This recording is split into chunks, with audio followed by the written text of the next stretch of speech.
مثل له أن سيدنا وسندنا وحبيب ربنا وطبيبنا وطبيب قلوبنا ومولانا محمدا عبده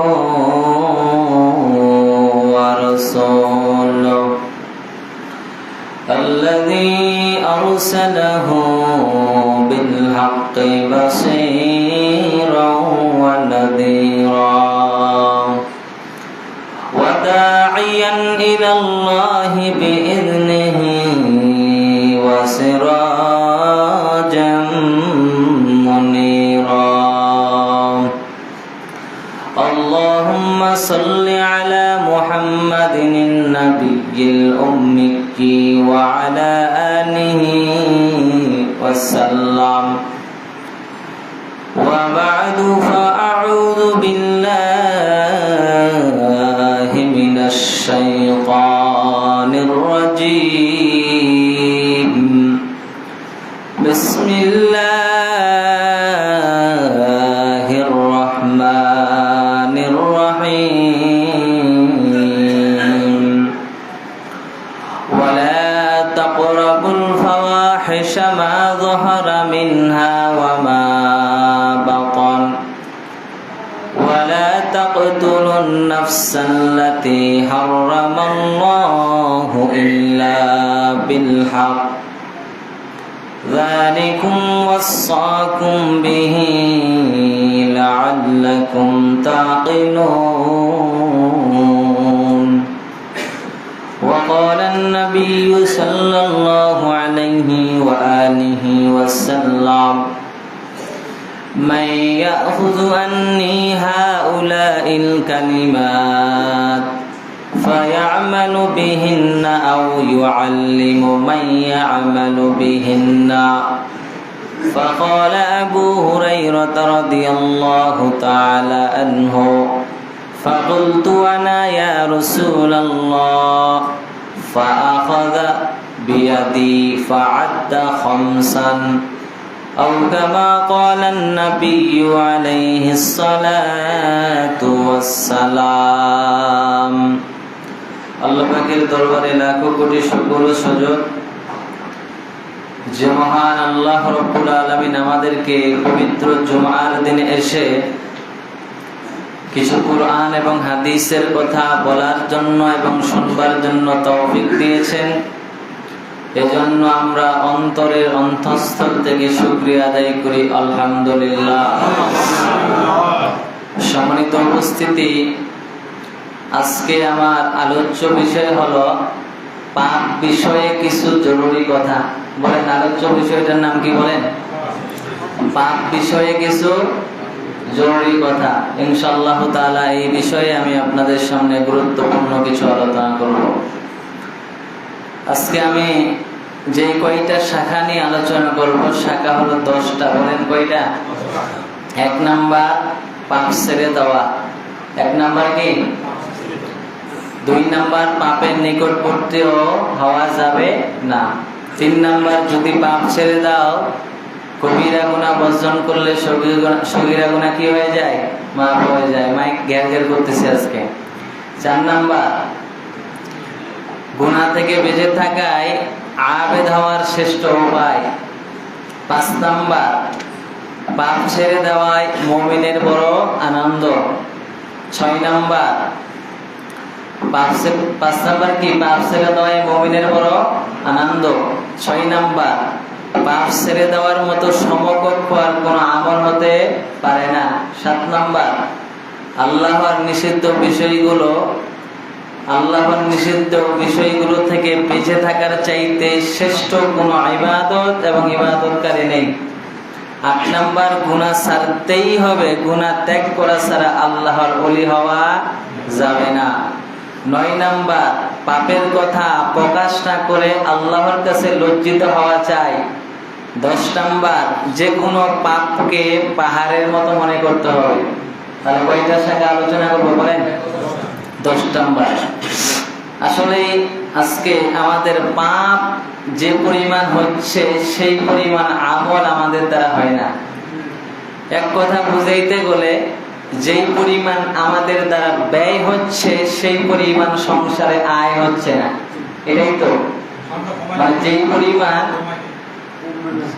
পরিমাণ আমাদের আমল করা দরকার সেই পরিমাণ আমল আমাদের দ্বারা হয় না, আমাদের গুনাহ বেশি হয়ে যায়। কি বলেন? তো ইনশাআল্লাহ আজকে এই বিষয়ে কিছু আলোচনা করব, আপনারা গভীর মনোযোগ সহকারে শোনার চেষ্টা করবেন। এক নাম্বার আলোচনা কি ছিল বলেন? এক নাম্বার আলোচনা কি ছিল? পাপের কাছেও যেও না। আল্লাহ তাআলা পাপের নিকটবর্তী হতে কি করেছেন? নিষেধ করেছেন। সূরাতুল আনআম নামে একটি সূরা আছে আল কোরআনে। কি নামে বলেন? সূরাতুল আনআমের 151 নম্বর আয়াত। কয় নম্বর আয়াত? 151 নম্বর আয়াতে আল্লাহ তাআলা আমাদেরকে জানাইয়া দিয়েছেন, ওয়ালা তাকরাবুল ফাওয়াহিশা মা যাহারা মিনহা ওয়া মা বাতান। আল্লাহ রাব্বুল আলামিন বলেন, দুনিয়ার মানুষ, ওয়ালা তাকরাবুল ফাওয়াহিশা, তোমরা অশ্লীলতা বেহায়াপনা কোনো কাজের কাছেও যাবা না। মা যাহারা মিনহা ওয়া মা বাতানা, ওই অশ্লীল কাজটা, বেহায়াপনা কাজটা গোপনে হোক বা প্রকাশ্যে হোক যাওয়া যাবে। অশ্লীলতা কাজ গোপন হোক বা প্রকাশ হোক যাওয়া যাবে না। আল্লাহ রাব্বুল আলামিন বললেন, দুনিয়ার মানুষ, তোমরা গোপনে প্রকাশ্যে কোন ধরনের পাপের কাছেও যাইবা না। আর কি?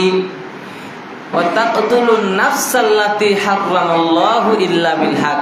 আল্লাহ বললেন, এমন কোন প্রাণকে তোমরা হত্যা করিও না যে প্রাণকে আল্লাহ তাআলা হত্যা করা নিষেধ করেছেন।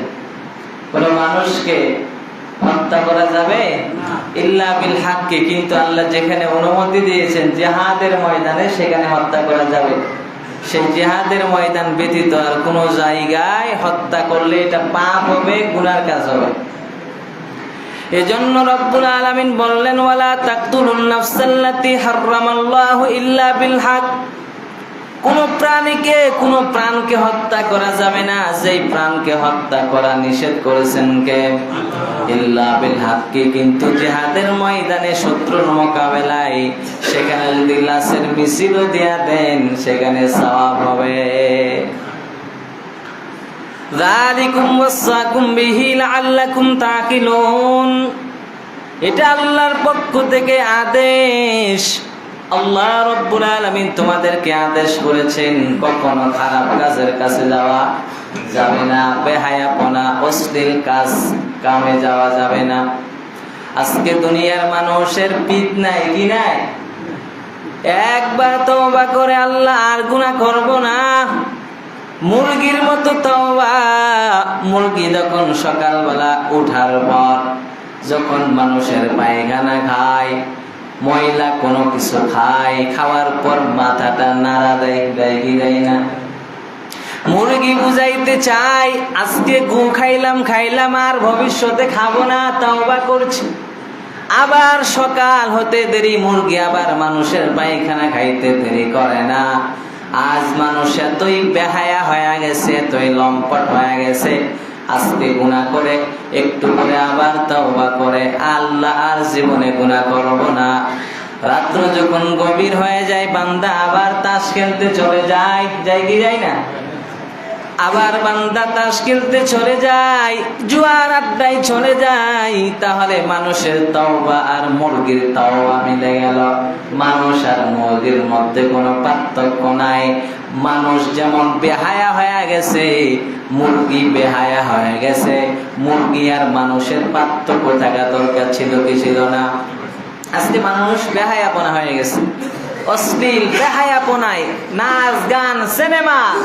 আজকে মানুষ প্রতিনিয়ত এগুলো কাজ করছে, তাস খেলছে, ক্যারাম বোর্ড খেলছে। গুনার কাজে মানুষ আজকে 24টা ঘন্টা টিভির সামনে বসে আছে না? মা বাবা বৌমা সব মিলে একসাথে স্টার জলসায় নাটক দেখতেছে। প্রেমের কাহিনী শিখতেছে ওখানে, মা বৌমা টৌমা সবাই ওখানে আছে, সবাই মিলে নাটক দেখে বলে এটা শিক্ষিত সমাজ। কি সমাজ? শিক্ষিত সমাজ। কয়েকদিন পর সন্তান হিজরত করে একটা মাইয়ারে ঘরে নিয়ে চলে আসে। এখন বলে এই মাইয়া আমি মেনে নিব না। কে বলে? বাবা বলে। কিন্তু আপনি যে নাটক দেখছেন স্টার জলসা বিভিন্ন ইন্ডিয়ার চ্যানেলগুলোতে, আপনার ছেলেকে আপনার ছেলেও দেখতেছে, তো এখান থেকে খারাপ হয় কি হয় না? তো এই জন্য আল্লাহ বলছেন অশ্লীলতা বেহায়াপনা কাজের কাছেও তোমরা কি করবে না? যাবা না। 2 নাম্বার পাপ ছেড়ে দাও। 2 নাম্বার কি? পাপ ছেড়ে দাও। আল্লাহ তাআলা পাপ ছেড়ে দেওয়ার কি করেছেন? আদেশ করেছেন। সূরার নাম সূরাতুল আনআম, 21 সূরা, আয়াত নাম্বার 120। আগেরটা কত নম্বর আয়াত ছিল? 151। এই আয়াত কত? 120। আল্লাহ তাআলা বলছেন ওয়াযারু যাহিরাল ইসমি ওয়া বাতিনাহু। আল্লাহ তাআলা বলছেন প্রকাশ্য গোপনীয় সব ধরনের পাপ থেকে বেঁচে থাকো। ইন্নাল্লাযীনা ইয়াকসিবুনাল ইসমা সায়ুজজাউনা বিমা কানু ইয়াকতারিফুন। আল্লাহ তাআলা বলছেন যারা পাপ কামাই করে, যারা পাপ অর্জন করে, পাপের কাজ করে, গুনার কাজ করে, সায়ুজজাউনা বিমা কানু ইয়াকতারিফুন, অতি শীঘ্রই অতি দ্রুত তাদেরকে প্রতিদান দেওয়া হবে তারা যা পাপ কামাই করেছিল। কি বললেন? যারা পাপের কাজ করে, গুনার কাজ করে, দেরি নাই, অতি দ্রুত আমার আল্লাহ এদেরকে গুনার প্রতিদান দিবেন। কি প্রতিদান? জান্নাত না জাহান্নাম? গুনার প্রতিদান আমার আল্লাহ অতি শীঘ্রই দিবেন, দেরি নাই। অতএব পাপের কাজ করবো নাকি ছাড়বো বলেন? কয় নাম্বার গেল? 3 নাম্বার। যদি পাপ ছেড়ে দাও, কবিরা গুনাহ ছেড়ে, কবিরা গুনাহ বর্জন করলে আল্লাহ পাক সগীরা গুনাহগুলো মাফ করে দেয়। আমরা যদি বড় বড় গুনাহগুলো ছেড়ে দেই, তওবা করি, তাহলে আমাদের ছোট ছোট টুকিটাকি গুনাহ হলে আল্লাহ কি করে দিবেন? ক্ষমা করে দিবেন। সূরার নাম সূরাতুন নিসা। নাম কি? সূরা নিসার আয়াত নাম্বার 31। কয় নাম্বার? আল্লাহ তাআলা এই আয়াতে বলছেন ইন তাজতানিবু কাবাইরা মা তুনহাউনা আনহু। আল্লাহ বলছেন ও গোলাম, যদি তোমরা ওই কবিরা গুনাহগুলো ছেড়ে দাও, ওই কবিরা গুনাহ করার থেকে তোমরা বিরত থাকো, সেই কবিরা গুনাহ করা আমার আল্লাহ হারাম করে দিয়েছেন, এমন কবিরা গুনাহ যদি তোমরা না করো, নুকাফির আনকুম সাইয়্যাতিকুম, আমি আল্লাহ তোমাদের জীবনের সব গুনাহ মাফ করে দিব। কবিরা গুনাহ মা বাবার সাথে বেয়াদবি করা সগীরা গুনাহ নাকি কবিরা গুনাহ? সুদ খাওয়া কবিরা গুনাহ নাকি সগীরা গুনাহ বলেন? কবিরা গুনাহ মানে বড় গুনাহ, বড় পাপ। আল্লাহ পাক বলছেন বড় ধরনের পাপ যদি ছেড়ে দাও, আমি রব্বুল আলামিন তোমার জিন্দেগীর সব গুনাহগুলো মাফ করে দিব।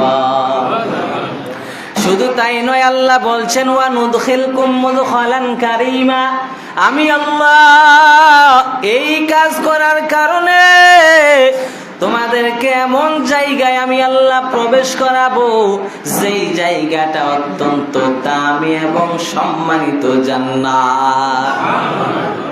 কবিরা গুনাহ ছেড়ে দাও, আমি আল্লাহ তোমাদেরকে জান্নাতের নিয়ামত দান করব। শর্ত হলো কবিরা গুনাহ করা যাবে না রে মুসলমান। আজ মুসলমান প্রতিনিয়ত কবিরা গুনাহ করছে, গুনাহকে গুনাহ মনে করে না।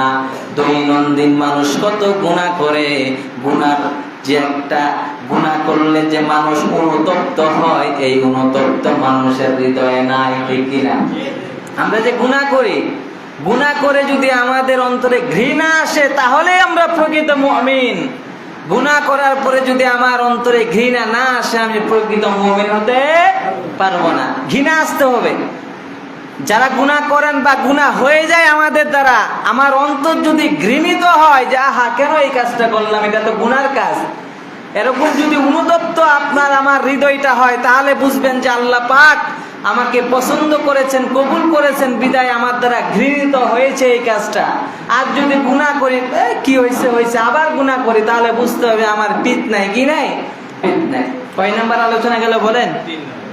4 নাম্বার, গুনাহ থেকে বেঁচে থাকাই শ্রেষ্ঠ আবেদ হওয়ার উপায়। বলেন, গুনাহ থেকে বেঁচে থাকার শ্রেষ্ঠ আবেদ হওয়ার উপায়। আমরা যদি গুনাহ থেকে বেঁচে থাকতে পারি তাহলে আমরা শ্রেষ্ঠ আবেদ হয়ে যাব। শুধু নামাজ পড়লে, তাহাজ্জুদ ইশরাক পড়লেই যে শ্রেষ্ঠ আবেদ হওয়া যায় এমনটা নয়। আপনি গুনাহ থেকে বেঁচে থাকেন তাও আপনি শ্রেষ্ঠ আবেদ হয়ে যাবেন।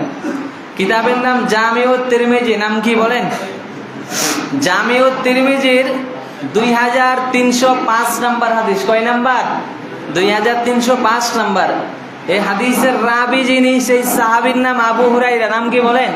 আবু হুরায়রা। তিনি এই হাদিসের মধ্যে বলেছেন, وعن أبي هريرة رضي الله تعالى عنه قال قال رسول الله صلى الله عليه وسلم من يأخذ عني هؤلاء الكلمات। আল্লাহর নবীর সাহাবী আবু হুরায়রা হাদিস বর্ণনা করেছেন।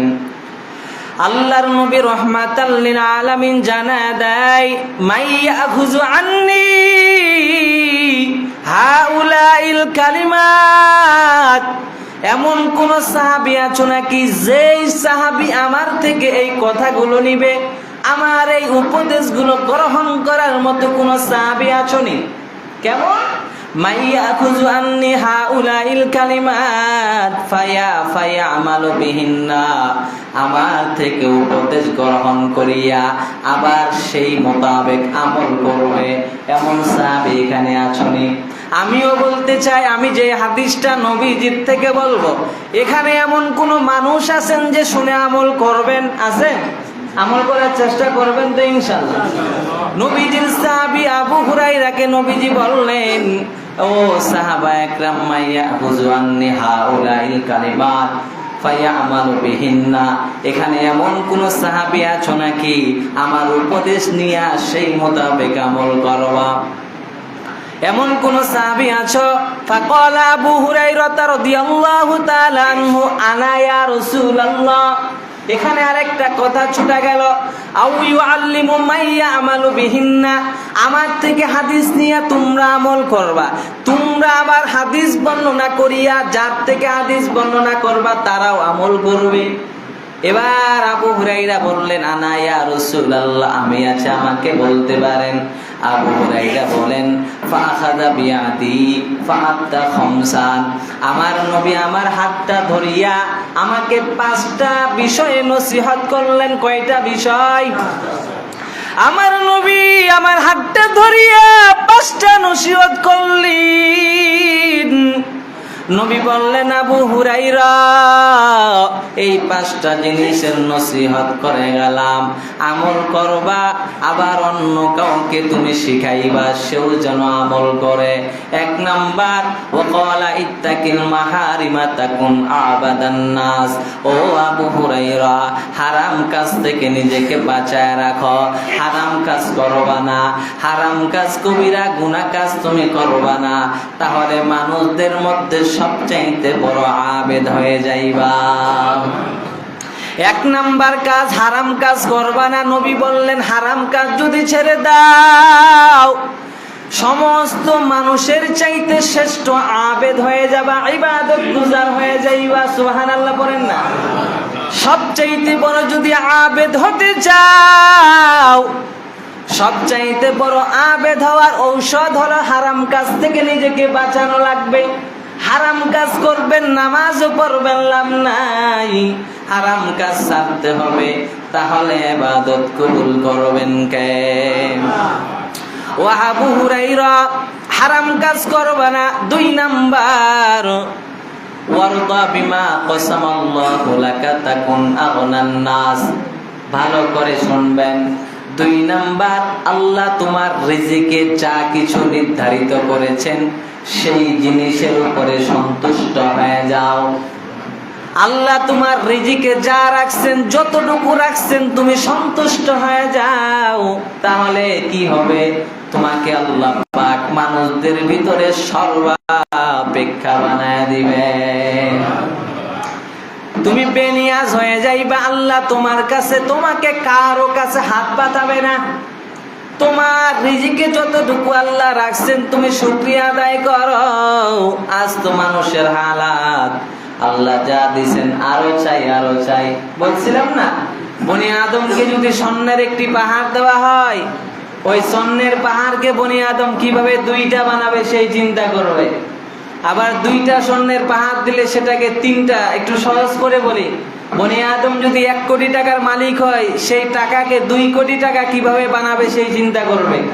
যদি 2 কোটি টাকার মালিক হয়ে যায়, সেই টাকাটা 3 কোটি কিভাবে বানাবে সেই চিন্তা করবে।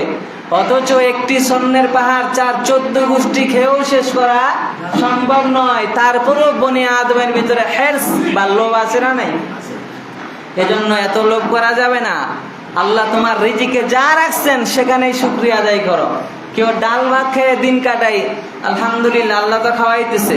কেউ পোলাও বিরিয়ানি খেয়ে দিন কাটাই, সে চায় যে আরো কিছু খেতে মনে চায়, বলে গরুর গোস্ত খাওয়ার নিষেধ, কি আর খাবি, ডাল খাও। কি বুঝেন নাই কিছু?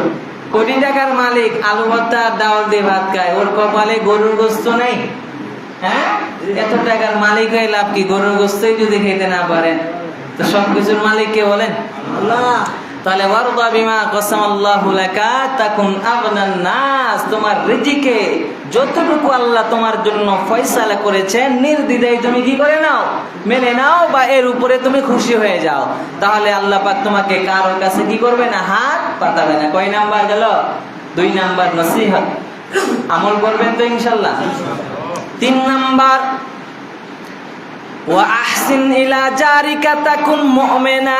নবী বললেন, ওয়া আহসিন ইলা জারিকা তাকুন মুমিনা। তুমি যদি প্রতিবেশীর সাথে ভালো ব্যবহার করো, তাহলে তুমি পরিপূর্ণ মুমিন হতে পারবা। আজকে তো আমাদের প্রতিবেশীর সাথে ভালো আচরণ করা ভুলেই গেছি। আমার বাড়ির টিউবওয়েলের পানি প্রতিবেশীর বাড়ির জমিতে যায় কি যায় না? হাই হাই, এখানে নাই, সব ফেরেশতা। আমাদের এলাকায় আছে, আপনাদের এলাকার মানুষ সব ভালো মনে হয়। হ্যাঁ, সবুজ ভাই এদিকে আছেন, মাইকের অবস্থা দেখেন তো। দেখেন, প্রতিবেশীর সাথে ভালো ব্যবহার করলে পরিপূর্ণ কি হওয়া যাবে বলেন? মুমিন হওয়া যাবে। প্রতিবেশীর সাথে যদি আমাদের ভালো ব্যবহার না থাকে, তাহলে আমরা কি হতে পারবো না বলেন? পরিপূর্ণ মুমিন হতে পারবো না। আজকে দেখি যে এই বাড়ির সাথে এই বাড়ির মিল খায় না, এই বাড়ির সাথে এই বাড়ির মিল খায় না। কেন খায় না ভাই? কি নিয়ে সমস্যা? বলে যে 1 টাকার জমি নিয়ে সমস্যা, 4 নম্বর জমি নিয়ে সমস্যা। এই 1 টাকার 4 নম্বর জমি নিয়ে মারামারি লাগাই দিয়ে এমন লোক আছে না নাই? বলেন, আহারে অবস্থা। আর আমার কেন খাইতে হবে আরেকজনের জমি? হ্যাঁ, চিন্তা করছেন নি? প্রতিবেশীর সাথে যদি আমাদের সম্পর্ক ভালো না থাকে, প্রতিবেশীর সাথে যদি আমার গভীর সম্পর্ক না থাকে, তাহলে আমরা পরিপূর্ণ মুমিন বলে গণ্য হব না, পরিপূর্ণ মুমিন হিসাবে আমরা গণ্য হব না। এজন্য নবী বললেন, ওয়াহসিন ইলা জারিকাকুম মুমিনান। পরিপূর্ণ মুমিন যদি হতে চাও, প্রতিবেশীর সাথে ভালো ব্যবহার করো। আজকে আমাদের প্রতিবেশীর সাথে ভালো ব্যবহার নাই, তার মানে আমরা পরিপূর্ণ মুমিন হতে পারি নাই।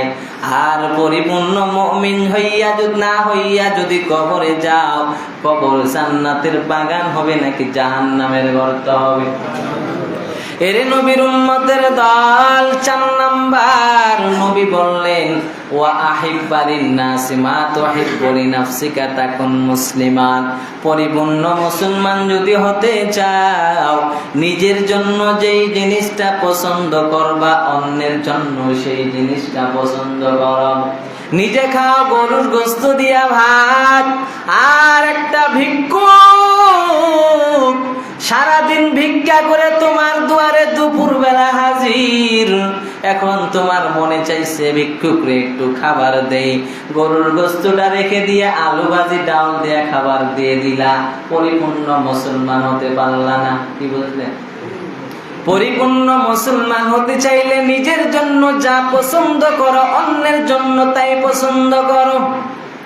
নিজের জন্য দামি দামি পোশাক অভাব নাই, আর আমার ঘরে সারাটা জীবন যেই লোকটা কামলা দিল, আমার ঘরের সব জমিতে যেই লোকটা কাজ করলো, ঈদের সময় ভালো কাপড় দিতে পারি না, আছে না নাই?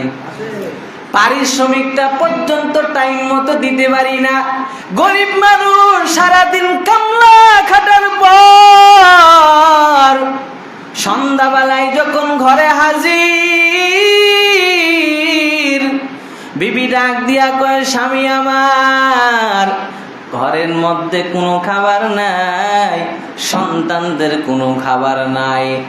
আরে স্বামী আমার, তাড়াতাড়ি বাজারে যাও, ঘরের যত খরচ আছে, তেল তৈল যা লাগে সবকিছু বাজার করে নিয়ে আসো।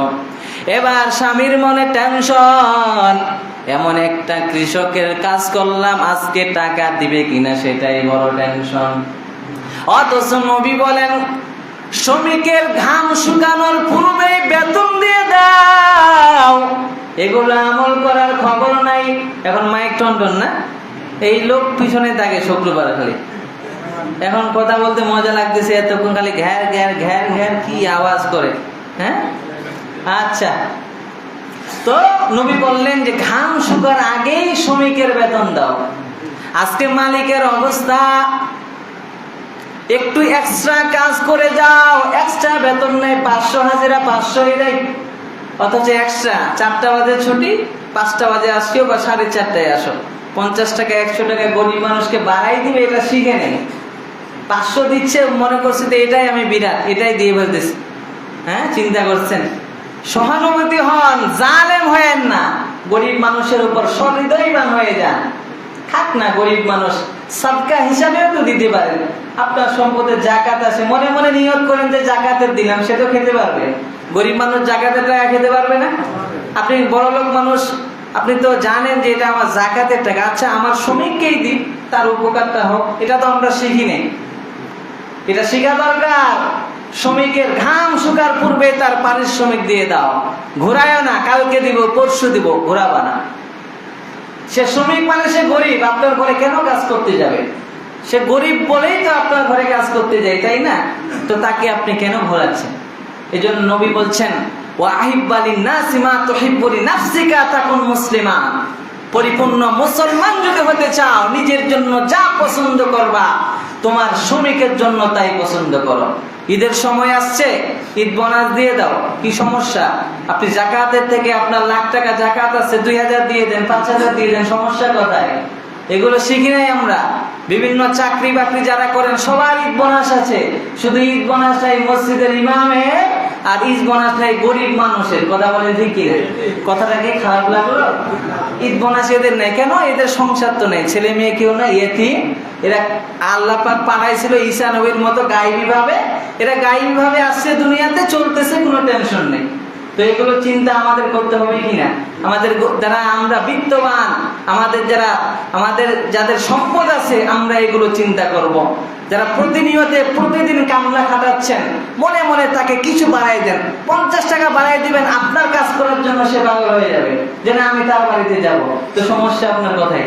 আপনার আজকে বীজ দেওয়া খুব জরুরি। এখন যদি আপনাকে বলে 3 দিন পর দেবে, ধান থাকবে নাকি সব মরবে বলেন? হ্যাঁ, তো আপনার তাকে বেশি দিলে সমস্যা কোথায়? তাহলে এই আমলটা করার চেষ্টা করবেন। কয় নাম্বার গেল? 4 নাম্বার। এবার আসেন 5 নাম্বার। 5 নাম্বার নবীজি বললেন, ওয়ালা তুকসিরিদ দাহিকা ফাইন্না কাসরাতাদ দাহিকি তুমিতুল কলবা। নবী বললেন, উম্মত অতিরিক্ত হাসবা না, কারণ যদি অতিরিক্ত হাসাহাসি করো তাহলে তোমার অন্তর মরিয়া যাবে। এজন্য বেশি আনন্দ করবেন না, বেশি হাসাহাসি করবেন না, ভাঙা মন নিয়ে আমল করেন, ওমরের মতো আমল করেন। যে সাহাবী সারাটা বছর ইবাদত করেছেন, এমন কোন সময় নাই ইবাদত করেন নাই। কত বড় দামি সাহাবী, তারপরও অঝরে কান্না করতেন। অঝরে কান্না করার দ্বারা উদ্দেশ্য হলো, আল্লাহ আমার আমল করলাম, আমি কবুল করার মালিক তুমি। যদি কবুল করো আমি ওমর দামি, আর যদি কবুল না হয় আমি ওমরের মতো নিকৃষ্ট আর কেউ হতে পারে না। এজন্য হাদিসের মধ্যে আছে ফালিয়াবকু কলিলাও ওয়ালিয়াবহাকু ফালিয়াবহাকু কলিলাও ওয়ালিয়াবকু কাসীরা। উম্মত তোমরা কম কম হাসো, বেশি বেশি কান্না করো। যদি কান্না করেন, অন্তর যদি ভাঙ্গা থাকে, আমলের মনোযোগ বেশি হয় না কম হয়? হাসি খুশি থাকলে আজকে নেকমরত যাব, কালকে দিনাজপুর স্বপ্নপুরী, আরেকদিন চিড়িয়াখানা, আরেকদিন কক্সবাজার সফর। এভাবে দিন গেলে চলবে? এভাবে দিন গেলে আমল শেষ, ইমানও শেষ হয়ে যাবে। তো 5 নাম্বার নসিহত ছিল কম কম হাসো, বেশি বেশি কান্না করো। নবীজি আবু হুরায়রার হাত ধরে কি বললেন? হে আবু হুরায়রা, কোন এমন প্রথমে বললেন এমন কোন সাহাবী আছো যে আমার এই কথাগুলো শুনে নিজে আমল করবে, অতঃপর এগুলো কথা আরেকজনকে শিখাবে, সেও আমল করবে, এমন লোক আছো? আবু হুরায়রা বললেন, ইয়া রাসূলুল্লাহ, আমি আছি, আমাকে বলতে পারেন। রাসূলুল্লাহ আবু হুরায়রার হাতটা ধরে 5টা নসিহত করলেন। কয়টা? 5টা। 1 নাম্বার, ইত্তাকিল মাহারিমা তাকুন আবাদান নাস। তুমি যদি হারাম কাজ সমূহ ত্যাগ করো, মানুষের মধ্যে সবচাইতে বড় আবেদ হয়ে যাবে। 2 নাম্বার, ওয়ারদা বিমা কসামাল্লাহু লাকা তাকুন আগনান নাস। তুমি যদি আল্লাহর সন্তুষ্টির উপরে খুশি হয়ে যাও, আল্লাহ তোমাকে কারো কাছে হাত পাতাবে না। 3 নাম্বার, ওয়া আহসিন ইলা জারিকা তাকুন মুমিনান। তুমি যদি প্রতিবেশীর সাথে ভালো ব্যবহার করো, তাহলে তুমি পরিপূর্ণ মুমিন হয়ে যাবে। 4 নাম্বার, ওয়া আহিব্বা লিন-নাসি মা তুহিব্বু লিনাফসিকা। তুমি যদি নিজের জন্য যেটা পছন্দ করো, অপরের জন্য সেটা যদি পছন্দ করো, তুমি পরিপূর্ণ মুসলমান হয়ে যাবে। 5 নাম্বার, ওয়ালা তুকসির দাহিকা ফাইন্না কাসরাতাদ দাহিকি তুমিতুল কলবা। তুমি যদি কম হাসো, বেশি কান্না করো, কম হাসো, বেশি কান্না করো। এটা কয় নাম্বার নসিহত বলেন? 5 নাম্বার। এই 5টার উপরে আমল করবেন তো ইনশাআল্লাহ? এটা কয় নাম্বার গেল? 5। কয় নাম্বার? 4 নাম্বার গেল। 4 নাম্বারে 5 নসিহত, বুঝছেন? 4 নাম্বারে কয় নসিহত? 5 নাম্বার। এবার আছেন 5 নাম্বার, গুনাহ ছেড়ে দেওয়াই মুমিনের বড় আনন্দ। গুনাহ ছেড়ে দেওয়াই কার বড় আনন্দ বলেন? মুমিনের। কিতাবের নাম মুসনাদে আবু ইয়ালা। কি নাম? যে কঠিন কিতাবের নাম, মুসনাদে আবু ইয়ালা। হাদিস নাম্বার 4950। কয় নাম্বার? 4950। আল্লাহ রাসূল বলছেন, মান সাররাহু আইয়াসবিকা দাইবাল মুজতাহিদা ফালইয়াকুফানিজ যুনুব। তুমি যদি বড় আবেদের থেকে আরো অগ্রসর হতে চাও, তুমি গুনাহ ছেড়ে দাও। গুনাহ ছেড়ে দিলেই তুমি আবেদের চাইতে বড় আবেদ হয়ে যাবে। কয় নাম্বার গেল? 5 নাম্বার। 6 নাম্বার, গুনাহ ছেড়ে দেওয়ার মতো সমকক্ষ আর কোন আমল হতে পারে না। কিতাবের নাম আবাদুদ দুনিয়া ওয়াদ দ্বীন। কি নাম কিতাবের? আবাদুদ দুনিয়া ওয়াদ দ্বীন। খণ্ড নাম্বার 1, পৃষ্ঠা নাম্বার 98। কয় নাম্বার খণ্ড, কয় নাম্বার পৃষ্ঠা? খণ্ড নাম্বার 1, পৃষ্ঠা নাম্বার 98। হাদিসের রাবি আব্দুল্লাহ ইবনে আব্বাস, তিনি বলেন, লা আ'দিলু বিসালামাতি শাইয়া। গুনাহ থেকে বেঁচে থাকার মতো শ্রেষ্ঠ আমল আমি আর কোনো মনে করি না। সুবহানাল্লাহ। গুনাহ ছেড়ে দেওয়া সবচাইতে বড় আমল। গুনাহ ছেড়ে দেন। গুনাহ ছেড়ে দিলে আপনার সবকিছু ইবাদত করতে ভালো লাগবে, আর গুনাহ করতে থাকবেন, ইবাদতে মনোযোগ বসবে না। এখন নেকমরত যাত্রার প্যান্ডেলে যাবেন, এখন কি আর নামাজে ভালো লাগে? টাইম দিছে তো 1টা বাজে। কয়টা বাজে টাইম? 1টা বাজে নাচ গান শুরু হয়ে যাবে। আপনি এখন নামাজকে আগে প্রাধান্য দিবেন না ওখানে যাবেন? হ্যাঁ, তো গুনার কাজে মানুষ বেশি যায়। কয় নাম্বার গেল বলেন? 6 নাম্বার। 7 নাম্বার, আল্লাহর নিষিদ্ধ বিষয়গুলো থেকে বেঁচে থাকার চাইতে বড় আবেদ এবং ইবাদতকারী কেউ নেই। আল্লাহর নিষিদ্ধ বিষয় যেগুলো আছে, এগুলো থেকে বেঁচে থাকার চাইতে বড় আবেদ এবং ইবাদতকারী কিছুই হতে পারে না। কিতাবের নাম জামিউল উলুমে ওয়াল হিকাম। কি নাম? জামিউল উলুমে ওয়াল হিকাম। হাদিস নাম্বার 296। কয় নাম্বার? 296। হাদিসে আল্লাহ রাসূল সাল্লাল্লাহু আলাইহি ওয়াসাল্লাম বলছেন, সাহাবী, তিনি একজন বড় বিখ্যাত তাবী, নাম হলো হাসান বসরি। নাম কি? হাসান বসরি। তিনি বলছেন, মা আবাদাল আবিদুনা বিশাইইন আফযালা মিন তারকি মা নাহাহুমুল্লাহ। আল্লাহর নিষিদ্ধ বিষয়গুলো থেকে, যেমন হারাম কাজ করা আল্লাহর নিষেধ না, কবিরা গুনাহ করা আল্লাহর নিষেধ না, মানুষকে কষ্ট দেওয়া আল্লাহ তাআলা নিষেধ করেছেন না? এগুলো থেকে বেঁচে থাকাই শ্রেষ্ঠ আবেদ হওয়ার উপায়। কয় নাম্বার গেল? 7। 8 নাম্বার, গুনাহ ছাড়তেই হবে, গুনাহ না ছাড়লে আল্লাহর ওলি হওয়া যায় না। এজন্য তো বলা হয়েছে লা ইউসিলু ইলা ভিলায়াতিল্লাহ ইল্লা বিতারকিল হাওয়া। গুনাহ ছেড়ে দাও, না হলে তুমি কি হতে পারবে না? আল্লাহর ওলি হতে পারবে না। 9 নাম্বার, পাপের কথা প্রকাশ না করে আল্লাহর কাছে লজ্জিত হওয়া চাই। পাপের কথা প্রকাশ করবেন না, আল্লাহর কাছে কি হবেন? লজ্জিত হবেন। কিতাবের নাম সহিহ বুখারী, হাদিস নাম্বার 6069। কয় হাজার? এই হাদিসে আল্লাহ রাসূল বলছেন, قال رسول الله صلى الله عليه وسلم কুল্লু উম্মতি মুআফফান ইল্লাল মুজাহিরিন। আল্লাহর নবী রাহমাতাল লিল আলামিন জানায়া দেয়, উম্মত, আমার সব উম্মত মাপ পাবে। আমার যেই উম্মত গুনার কাজ করে তারাও মাপ পাবে।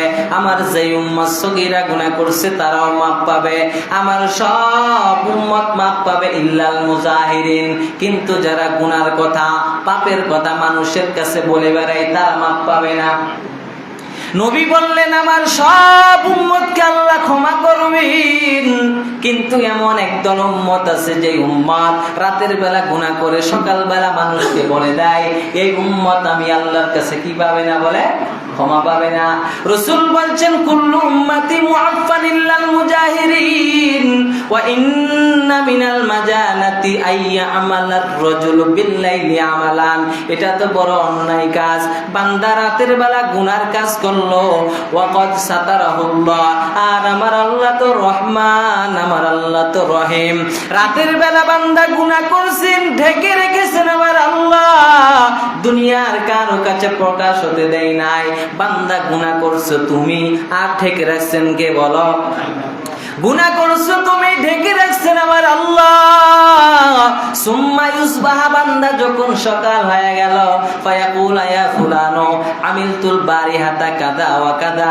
সকাল বেলায় তুমি যখন দোকানে চা খাওয়ার জন্য গেছো, তুমি তোমার বন্ধুরে ডাক দিয়া বলছো, বন্ধু, গত রাতে আমি এই অন্যায় কাজ করেছি, গত রাতে আমি এই অপরাধ করেছি। আল্লাহ তো তোমার এই অপরাধ ঢেকে রাখছিল, তুমি মানুষের কাছে কেন বললা? আল্লাহর নবী বলেন, এই উম্মতকে আমার আল্লাহ কখনো ক্ষমা করবে না।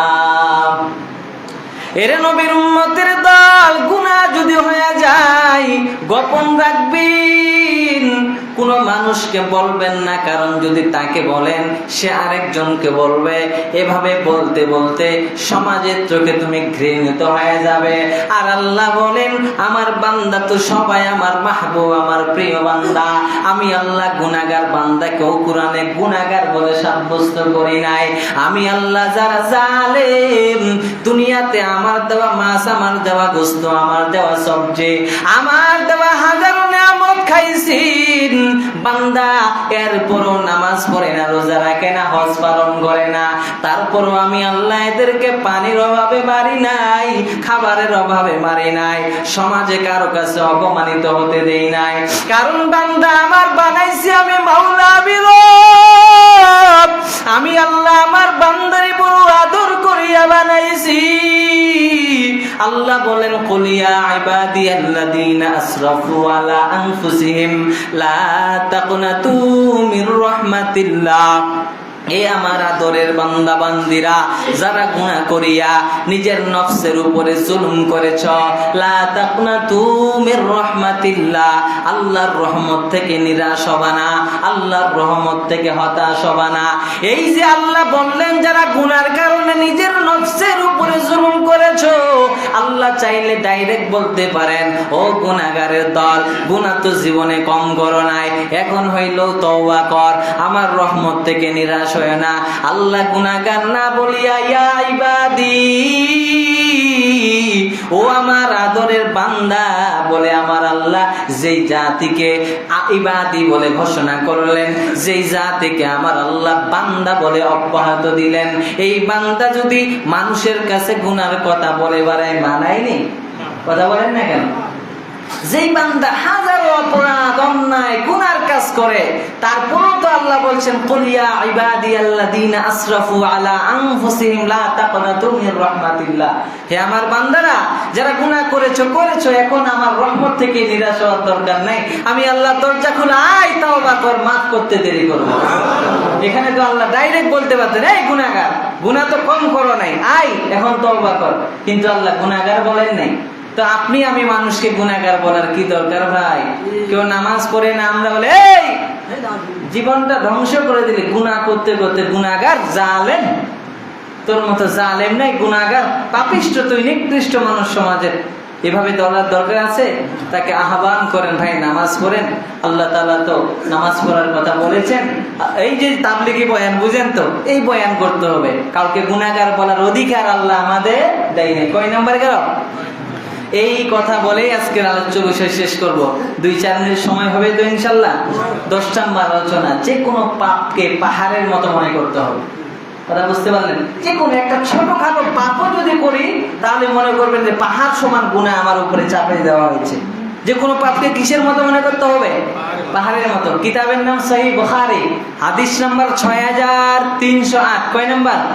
এই হাদিসে আল্লাহ রাসূল বলছেন, قال رسول الله صلى الله عليه وآله وسلم إن المؤمن يرى ذنوبه كأنه قائد تحت جبل يخاف أن يقع عليه। আল্লাহর নবী রাহমাতাল লিল আলামিন বলেন, কোন মুমিন বান্দা যখন কোন একটা গুনার কাজ করে, এবার মুমিন বান্দার অন্তরে বড় ভয়। মুমিন বান্দা ভাবে, এমন একটা গুনাহ করলাম, এমন বিরাট একটা গুনার কাজ করলাম, আমি পাহাড়ের তলদেশে আছি, কখন পাহাড় আমার উপরে পড়বে আমার ভয় লাগে। পাহাড়ের মধ্যে যখন আমরা থাকি, পাহাড়ের নিচে যখন থাকি, মনে হয় পাহাড় কখন ভেঙে পড়বে। পাহাড়ের তো কোনো গ্যারেন্টি নেই, আছে নাকি? চট্টগ্রামে যারা পাহাড় দেখছেন, খাগড়াছড়ি পাহাড় আছে না নেই? এই পাহাড়গুলো দেখলে তো ভয় লাগে। আরো যদি ঝড় বৃষ্টির দিন হয়, রাস্তাগুলোর পাশে পাহাড়ের নিচে থাকতে ভয় লাগবে কি লাগবে না? কখন পাহাড় পড়িয়া যায়। ও মুমিন বান্দা যারা আছেন, এরা যখন কোনো একটা গুনার কাজ করে ফেলে, তারা বড় ভয় পায় যে আমার মাথার উপরে পাহাড় উঠে গেছে, পাহাড় না জানি কখন পড়িয়া যাইবে। এইভাবে যদি বান্দা চিন্তা করে, বান্দার জীবনে আর কোনো গুনাহ হবে না। ওয়াইনাল ফাজিরা ইয়ারা যুনুবাহু কাযুবাবিন মাররা আলা আনফিহি। এবার আমার নবী বললেন, আর গুনাহগার ফাসিক যারা আছেন, ওরা গুনাহ করিয়া তাদের দৃষ্টান্ত হলো মাছির মতো, নাকের মধ্যে বসে হাত দিয়ে তারা দিলে মাছি যেমন আবার চলিয়া যায়। গুনাহ করলাম, কোনো অনুতপ্ত নাই, আবার দুপুরবেলা গুনাহ করিয়া বান্দা আবার সন্ধ্যাবেলা গুনার কাজে লিপ্ত হয়। মসজিদে দৈনিক 5 বার আযান দেওয়া হয়, হাইয়া আলাস সালাহ, হাইয়া আলাস সালাহ।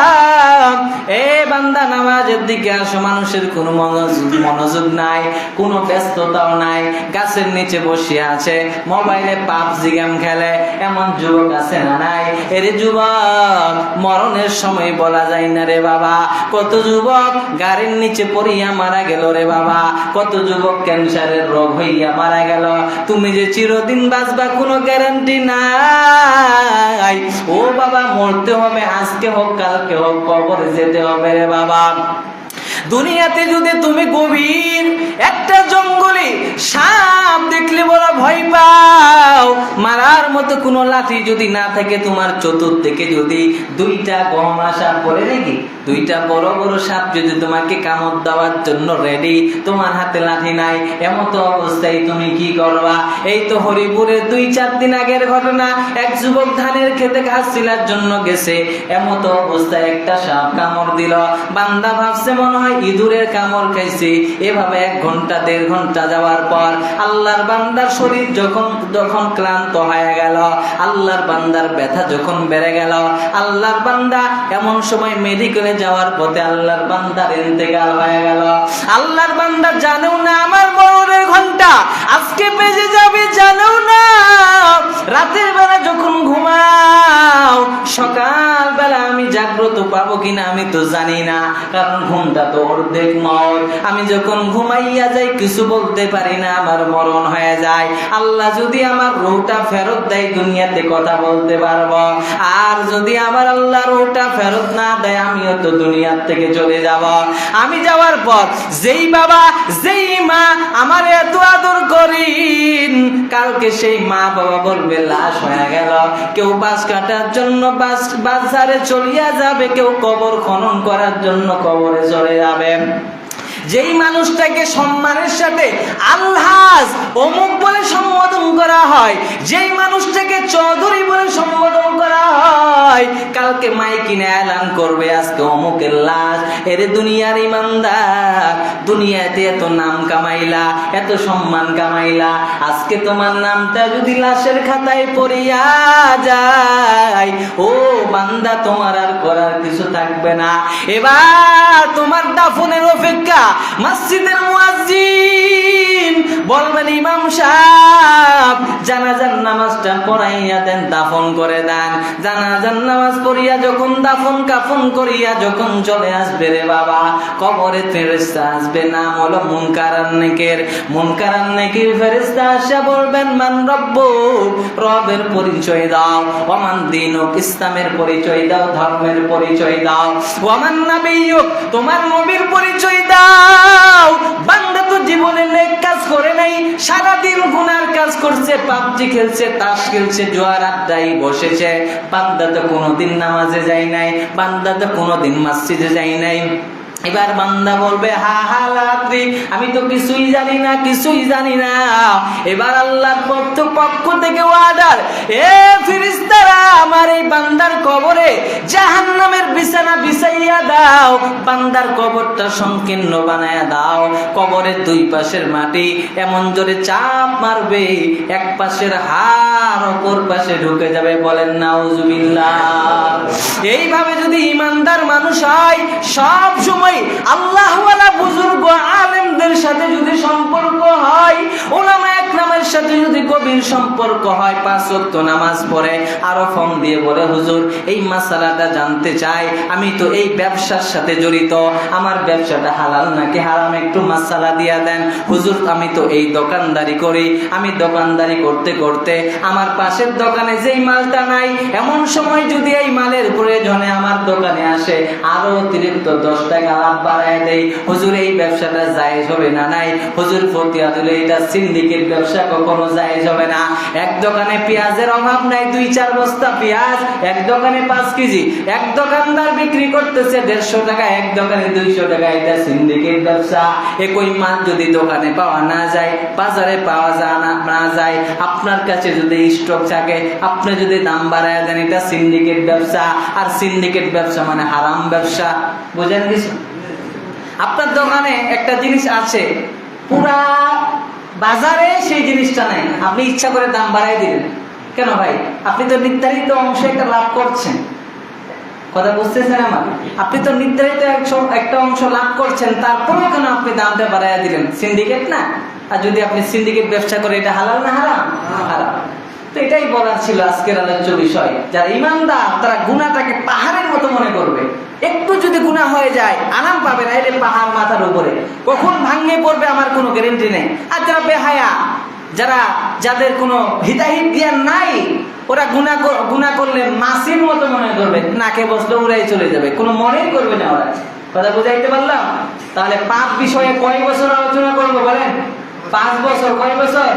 5 বছরের মধ্যে আজকে একটা জুম্মা গেল, বছরে যাবে 50টা জুম্মা। কয়টা? 50টা। এর মধ্যে রমজান আছে, রমজানের বয়ান করতে হবে না? আবার মাঝে মধ্যে বিভিন্ন গ্যাপ আছে না, ওই যে রবিউল আউয়াল সম্পর্কে, আরো বিভিন্ন উপলক্ষ, মুহররম মাস সম্পর্কে, এগুলো বাদ দিয়ে 6 বছর চলে যাবে। কয় বছর? 6 বছর। আল্লাহ তাআলা আমাদের সবাইকে যা আলোচনা করেছি, সর্বপ্রথম আমি গুনাহগারকে এবং আপনাদের সবাইকে আমল করার তৌফিক দান করুন। আসসালামু আলাইকুম ওয়া রাহমাতুল্লাহি ওয়া বারাকাতুহু। দুঃখ প্রকাশ করছি, একটু বেশি সময় নিয়ে নিছি আজকে।